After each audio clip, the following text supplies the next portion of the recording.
बिस्मिल्लाहिर्रहमानिर्रहीम। अस्सलाम वालेकुम। आज 5 जनवरी बरोज़ बुध हम बात करेंगे 3 अहम इश्यूज़ के हवाले से।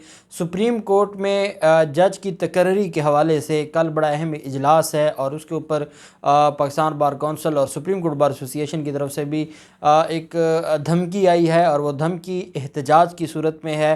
साथ ही शुक्र है कि कोई तो इस तकर्री के हवाले से, खातून जज की तकर्री के हवाले से कोई सुप्रीम कोर्ट के चीफ जस्टिस के हक़ में खड़ा हुआ है और ये एक बड़ी तंजीम है, ख़वातीन के हकूक़ के लिए काम करने वाली तंजीम है, जिन्होंने आयशा मलिक साहिबा को बतौर सुप्रीम कोर्ट के जज की तकर्री के लिए जो उन्होंने सुप्रीम कोर्ट में जो और जुडिशल कमीशन का जो इजलास होने जा रहा है उसमें आयशा मलिक के हक़ में बड़ी अहम जो मुतालबात सामने रखे हैं। और साथ काजी फैज़ ईसा साहब ने चीफ जस्टिस गुलजार साहब को जजेस की तकर्री के हवाले से और सीनियरिटी के मामले पर एक ख़त लिख दिया है। और वो ख़त क्या है, आप जानते हैं कि आयशा मलिक साहिबा की तकर्री के हवाले से पहले भी मुखालफत कर चुके हैं काजी फैज़ ईसा साहब। अब उन्होंने ख़त लिखा है, वो ख़त भी मैं आपके सामने रखूँगा। और उससे पहले मैं आपको बताता चलूँ कि नूर मुकदम कत्ल केस में जो दरिंदा मुलज़िम है ज़ाहिर जाफ़िर, उसकी दरख्वास्त मुस्तरद कर दी है। मेडिकल के हवाले से, मेडिकल बोर्ड बनवाने के हवाले से एक दरख्वास्त दी गई थी। मैंने आज ही आपको ये बताया था जब मैंने हेयरिंग आपके साथ शेयर की थी आज की, तो मैंने आपसे कहा था कि ये दरख्वास्त सिर्फ इस वजह से बनवाना चाहते हैं कि ये केस को लिंगर ऑन करना चाहते हैं। इनका मकसद ये है कि ये केस जितना हो सके इसको लटकाया जाए और ये केस को लटका के रिलीफ़ लेना चाहते हैं। और अब ये उसको बीमार शो करवा के रिलीफ़ लेना चाहते थे। मेडिकल बोर्ड बन जाता, नवाज शरीफ की तरह मेडिकल बोर्ड को ये ख़रीद लेते। इस्मत बाहर है, वो जेल से रिहा हो चुकी है, ज़मानत पर है, वो सारे मामलात को बाहर देख रही है। ताकतवर पैसे वाले लोग हैं, उनके लिए मेडिकल बोर्ड को ख़रीदना को मुश्किल नहीं था। यही वजह है कि अल्हम्दुलिल्लाह जो एडिशनल सेशन जज साहब हैं अता रब्बानी साहब, मैं उनको सलाम पेश करता हूँ, उन्होंने दरिंदे मुलज़िम की ज़मानत जो दरख्वास्त थी उसको ख़ारिज कर दिया है। इस्लामाबाद के डिस्ट्रिक्ट एंड सेशन जज अता रब्बानी साहब ने जो उनकी दरख्वास्त है उसको जो आज मुस्तरद किया। दौरान समात इस्तग़ासा का गवाह कंप्यूटर ऑपरेटर मुदस्सर के बयान पर वकला ने आज जिरह मुकम्मल की है। पहले दरख्वास्त पर फ़ैसला दिया और उसके बाद फिर जिरह हुई गवाहान पर। मुलज़म के वकील अकरम कुरैशी ने, अकरम कुरैशी साहब साबिक़ जस्टिस भी हैं और सीनियर एडवोकेट हैं, क्रिमिनल लॉ में उनको बड़ा अबूर हासिल है। अब वो मुलज़मान के वकील हैं और क्योंकि वो बड़ी फ़ीस वाले वकील हैं तो उनको हायर किया गया है। अकरम कुरैशी ने अदालत में वीडियो चलाने से पहले गैर मुतल्लका अफराद को कमरा अदालत से बाहर निकालने की इस्तदा की और फिर उसके बाद अदालत ने वकला और बाकी जो वहाँ पर इरेलेवेंट लोग थे, मीडिया के लोग थे, उनको बाहर निकाल दिया। मरकज़ी मुलज़िम ज़ाहिर जाफ़िर को पागल करार देने की दरख्वास्त पर जो मुद्दई मुकदमा शाह खावर हैं, मुद्दई मुकदमा के वकील, उन्होंने कहा कि मुख्तलिफ़ औक़ात में ज़ाहिर जाफ़िर रिमांड और ट्रायल के लिए अदालतों में पेश होता रहा। जब मुलज़िम पर फ़र्द जुर्म आयद हुई तो दीगर मुलज़मान ने दस्तखत किए, लेकिन मुलज़िम ने दस्तखत भी नहीं किए। ट्रायल इख्तिताम पज़ीर होने पर मरकज़ी मुलज़िम की जानिब से ये दरख्वास्त दी गई और ये सारे का सारा एक ड्रामा है और इस ड्रामे को बेनकाब किया जाए।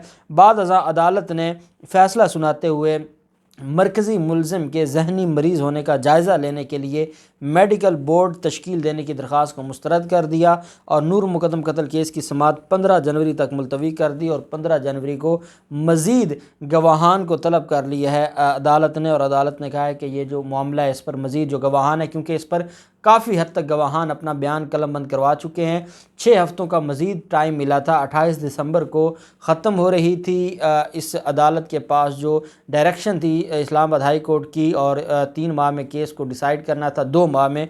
और उससे पहले अता रब्बानी साहब ने ख़त लिखा था इस्लामाबाद हाई कोर्ट को, इस्लामाबाद हाई कोर्ट ने मज़ीद 6 हफ़्तों का टाइम दिया और अब उसके अंदर अंदर अता रब्बानी साहब ने इस केस को ख़त्म करना है और आज ये दरख्वास्त ख़ारिज कर दी है, जिसकी मुझे उम्मीद थी कि इंशाअल्लाह कानून अपना राह खुद और इंसाफ अपनी राह खुद बनाएगा और इन दरिंदों को सज़ा होगी। आयशा मलिक साहिबा की तैनाती के हवाले से जो the women in law Pakistan, the women in law in Pakistan, उनकी तरफ से जो आज एक प्रेस रिलीज़ जारी की गई है। दी वीमेन इन लॉ पाकिस्तान एक बड़ी आर्गेनाइजेशन है जो ख़वातीन के हकूक़ के लिए काम करती है। उन्होंने कहा है कि आइन या कानून में सीनियर तरीन जज को सुप्रीम कोर्ट में तैनात करने की कोई शर्त मौजूद नहीं है। लाहौर हाई कोर्ट की जज जस्टिस आयशा मलिक साहिबा के सुप्रीम कोर्ट में तकर्रुर के हवाले से जारी होने वाले बयान में कहा गया है कि कम अज़ कम 41 मरतबा ऐसा हुआ है कि किसी जज को सीनियर तरीन ना होने के बावजूद सुप्रीम कोर्ट में तैनात किया गया है। जूनियर जज को 41 बार तैनात किया गया है। अब की बार एक ख़ातून जज को जब उसकी तकर्री होने जा रही है तो उसके ऊपर ही क्यों सवालात उठाए जा रहे हैं, और ये बड़ा सवाल किया इस ऑर्गेनाइजेशन ने। अब जानते हैं कि बार कौंसिल इसके ऊपर बड़ा सख्त मौक़िफ़ लेकर खड़ी हैं, लेकिन इस ऑर्गेनाइजेशन ने जो ख़वातीन के लिए काम करती है उनकी तरफ से ये कहा गया, उन्होंने कहा कि इस वजह से सीनियर तरीन जज की तैनाती कोई रवायत भी नहीं है, ना कानून और आइन में कोई इसकी शर्त है, ना ये कोई ऐसी रवायत है कि जिस पर कोई पहली दफ़ा अमल होने जा रहा है, बल्कि पहले 41 बार इस पर अमल हो चुका है। और जूनियर जज को सीनियरिटी के का जो रूल है उसको जो है वो साइड पर रखते हुए जूनियर जज को पहले भी तैनात किया जा चुका है।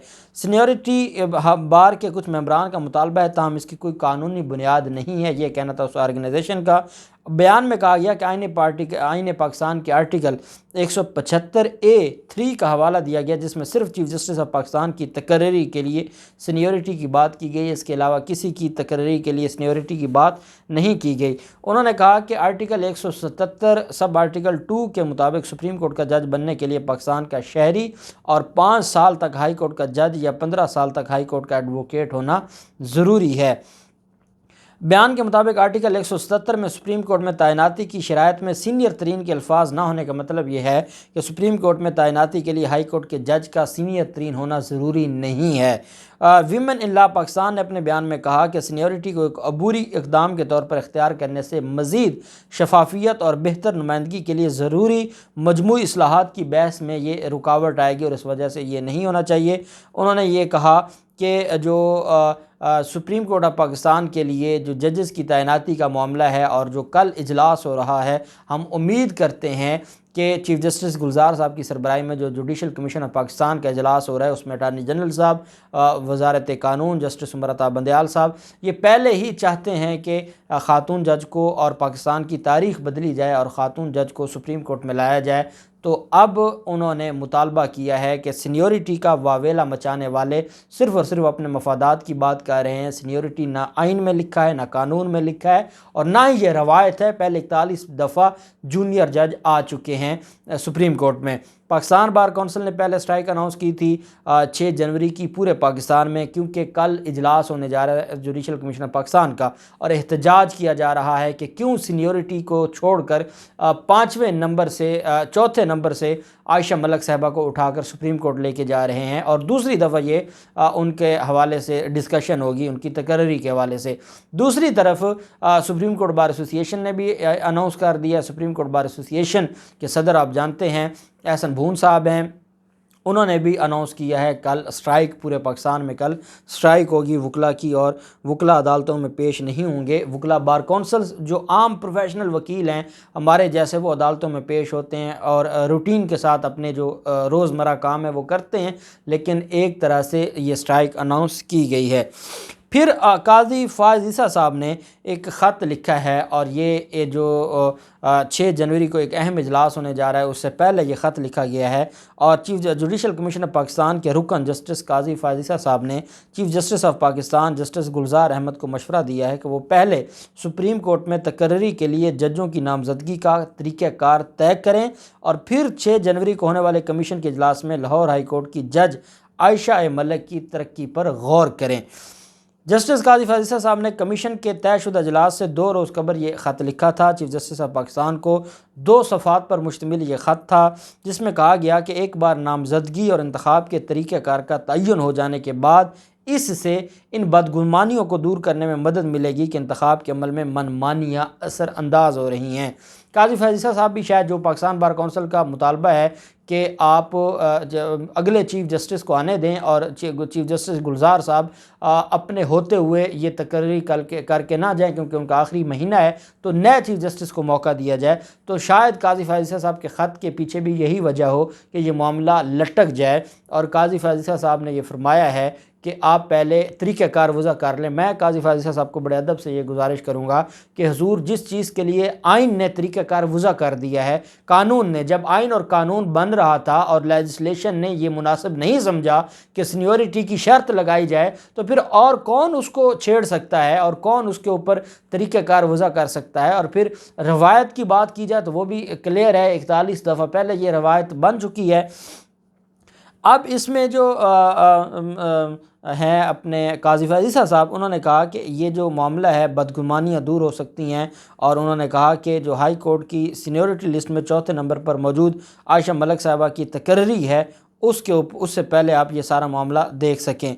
जस्टिस काजी फायज़ साहब बैरून मुल्क होने की वजह से पिछली दफ़ा 9 सितंबर के इजलास में शरीक नहीं हो सके थे, जिसमें कमीशन के कुल 8 में से 4 अरकान जस्टिस मकबूल बाकर, जस्टिस सरदार तारिक मसूद, साबिक जस्टिस दोस्त मोहम्मद ख़ान और पाकिस्तान बार कौंसिल के नुमाइंदे अख्तर हुसैन ने जस्टिस आयशा मलिक की तरक्की के ख़िलाफ़ मुखालफत की थी। जबकि चीफ़ जस्टिस साहब ने, सीनियर जज जस्टिस उमर अता बंदयाल साहब ने, वफाकी वज़ीर कानून बैरिस्टर डॉक्टर फ़रूग नसीम साहब ने और अटारनी जनरल खालिद जवेद ख़ान साहब ने आयशा मलिक की हमायत की थी। और काजी फायज़ साहब नहीं थे। 4-4 दोनों तरफ से वोट थे। अब काजी फायज़ साहब का वोट, क्योंकि 9 मेंबरान है, काजी फायज़ साहब का वोट बड़ा अहम है। और ये काजी फायज़ साहब के लिए भी एक बड़ी इम्तिहान होगा कि वो ह्यूमन राइट्स की बात करते हैं, वो विमेन राइट्स की बात करते हैं, सहाफ़ियों के राइट्स की बात करते हैं। तो क्या वो एक ख़ातून को कल वोट देंगे या नहीं देंगे? क्या वो पाकिस्तान बार कौंसिल और सुप्रीम कोर्ट बार एसोसिएशन की ख्वाहिशात को मद्देनज़र रखेंगे, या कानून और एक ख़ातून जज जो लायक है, जो इस कैपेबल है कि वो सुप्रीम कोर्ट की जज बने, उसके हक़ में देंगे?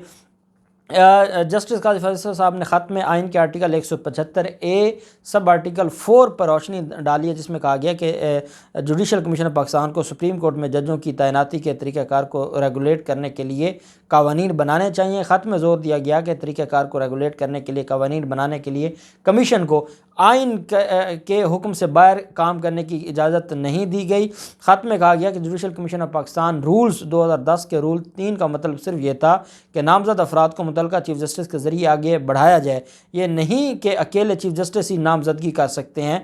और फिर उन्होंने मज़ीद भी इसके ऊपर डिटेल जो अपना ख़त है उसमें लिखा है और इस मामले को, और बेसिकली वो जो है मामला जो जैसे पाकिस्तान बार कौंसिल और सुप्रीम कोर्ट बार एसोसिएशन कह रही है, उसी मामले को अपने ख़त में देखा गया। अब देखते हैं, कल का दिन बड़ा अहम है, पाकिस्तान की अदालती तारीख़ में क्या फ़ैसला होता है। जो भी तफसीलात होंगी आपके साथ शेयर करते रहेंगे। अल्लाह पाक पाकिस्तान का हामी नासिर हो।